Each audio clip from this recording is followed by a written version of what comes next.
What is one advice जी मनी मॅनेजमेंटला घेऊन आजच्या जनरेशनने ज्यांचं एज 25 आहे त्यांनी काय घ्यायला पाहिजे आणि त्यांचं मनी मॅनेजमेंट कसं स्टार्ट करायला पाहिजे? मी 3 रूल्स ऑफ फायनान्शियल प्लॅनिंग नेहमी म्हणतो. फर्स्ट इज तुमचा चांगला मेडिक्लेम असणं गरजेचं आहे. 90% लोकांचे सेव्हिंग्ज तुटतात एकाच कारणाने, कारण त्यांच्याकडे मेडिक्लेम नसतो आणि अनफोर्सिन मेडिकल इमर्जन्सी येते.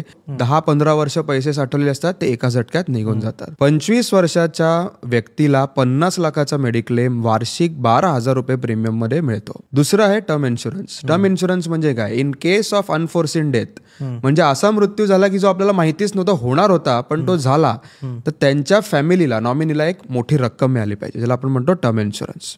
आणि तिसरं आहे म्युच्युअल फंड्स. या 3 गोष्टी करणं इम्पॉर्टंट आहे. आता म्युच्युअल फंड्स किती करावे? 25व्या वर्षाला जेव्हा कोणी व्यक्ती असतो, मी अज्युम करून चालतो की त्याला काही लायबिलिटीज नाही, 50% जास्त त्याने सेव्ह केले पाहिजे. एक एक्झाम्पल घेतो, त्याचा पगार 50,000 आहे, तो 25,000 रुपये महिना सेव्ह करतोय. 25,000 अ मंथ. एव्हरी इयर तो 10% म्हणजे 2,500 ने वाढवतोय. तो 10 वर्ष कन्सिस्टंटली करतोय.